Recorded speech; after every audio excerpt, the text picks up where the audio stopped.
बिस्मिल्लाहिर्रहमानिर्रहीम। Hello friends, मेरा नाम है हसन और आप देख रहे हैं माई स्मार्ट एक्सपीरियंस यूट्यूब चैनल।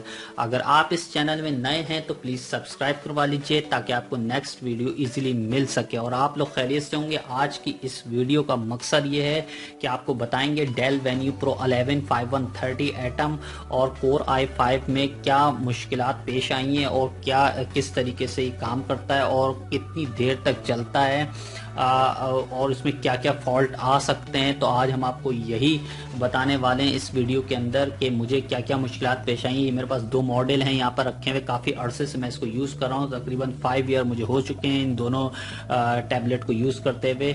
और मुझे इसके अंदर प्रॉब्लम ये आई कि जो कोर i5 के अंदर जो है मुझे प्रॉब्लम आई थी।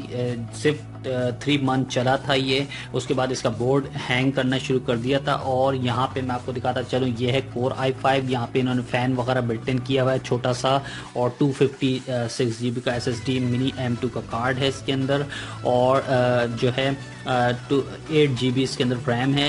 ये कोर i5 था, इसके ये जो था 3 मंथ्स मेरे पास चला था। उसके बाद इसका बोर्ड प्रॉब्लम कर गया था, बोर्ड के अंदर जो है फॉल्ट आ गया था और ख़राब हो गया था बोर्ड। काफ़ी जगह से मैंने रिपेयर कराने की कोशिश की लेकिन कहीं से रिपेयर नहीं हो सका। तो आज हम आपको यही बताएंगे कि इसको ठीक किस तरीके से किया हमने। इसको हमने ये आप यहाँ आप देख सकते हैं कि ये इसका जो है कोर i5 का बोर्ड है और इस कोर i3 और कोर i5 का बोर्ड जो है वो सेम है। तो हमने इसके अंदर जो है कोर i3 का बोर्ड डाल दिया है 4 GB रैम के साथ, और 256 GB का कार्ड सपोर्टेबल है ये कोर i3। तो आपको यही बताने का मकसद है कि जो इसके अंदर जो है कोर i5 के अंदर काफ़ी फॉल्ट आए। काफ़ी अरसे से मैं 2-3 मॉडल यूज़ कर रहा हूँ, तो आपको यही बता चलो। अब मैंने इसके अंदर कोर i3 का रिप्लेस किया है बोर्ड, क्योंकि कोई हल नहीं था, रिपेयर नहीं हो रहा था। इस वजह से मैंने इसको जो है सर्च करके और इसका जो है हमने चेंज कर दिया है बोर्ड। अब मैं आपको दिखाता चलूँ, यहाँ पे देखें डॉकिंग कीबोर्ड है, ये कीबोर्ड के साथ अटैच हो जाता है। मैं आपको दिखाता चलूँ, यहाँ पे ये यहाँ पे आप देख सकते हैं ये इस तरीके से अटैच हो जाता है, आप देख सकते हैं यहाँ पे।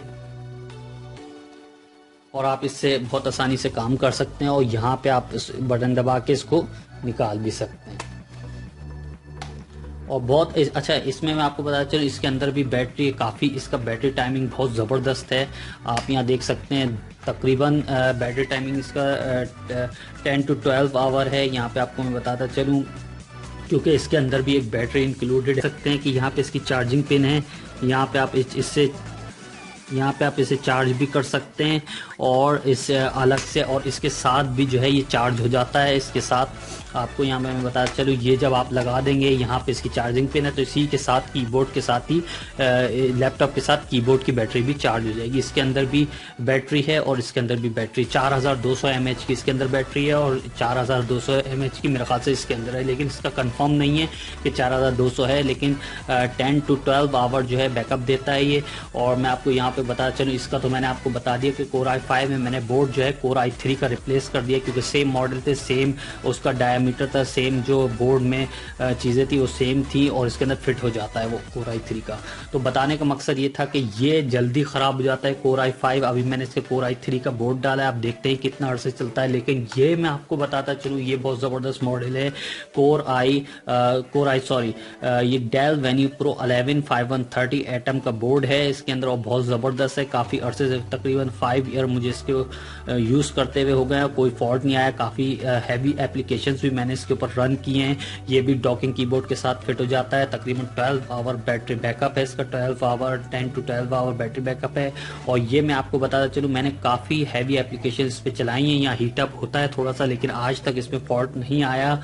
और ये मेरे ख्याल से जो डिफरेंस है काफ़ी अच्छा जो मेरा इसमें रहा है, ये बेहतरीन रहा है। एटम का काफ़ी अच्छा चलता है ये तो बहुत ज़्यादा हैंग करना शुरू कर देता है। कोर i5 8 GB रैम के साथ था, लेकिन अभी मैंने कोर i3 का बोर्ड डाल दिया। अब देखते हैं कितना अर्सा चलता है। आज की इस वीडियो को बताने का मकसद आपको यही था कि इन दोनों में फ़र्क क्या है, तो हमने आपको ये शेयर किया है कि आपके लिए कौन सा बेस्ट मॉडल रहेगा। क्योंकि अगर आप ये Core i5 परचेज़ करते हैं तो इसमें फॉल्ट आ सकता है, बोर्ड के अंदर कोई मसला हो सकता है, क्योंकि फ़ैन वाला है, फ़ैन में काफ़ी कभी आ जाता है, प्रॉब्लम हो जाती है। क्योंकि ये टैबलेट है, टैबलेट मोबाइल टैबलेट की तरीके से बनाया है इन्होंने, इसके अंदर कोई फ़ैन इंक्लूड नहीं किया, सिर्फ इन्होंने हीट सिंक्स वगैरह इसके अंदर लगाई नहीं है प्रोसेसर के पीछे।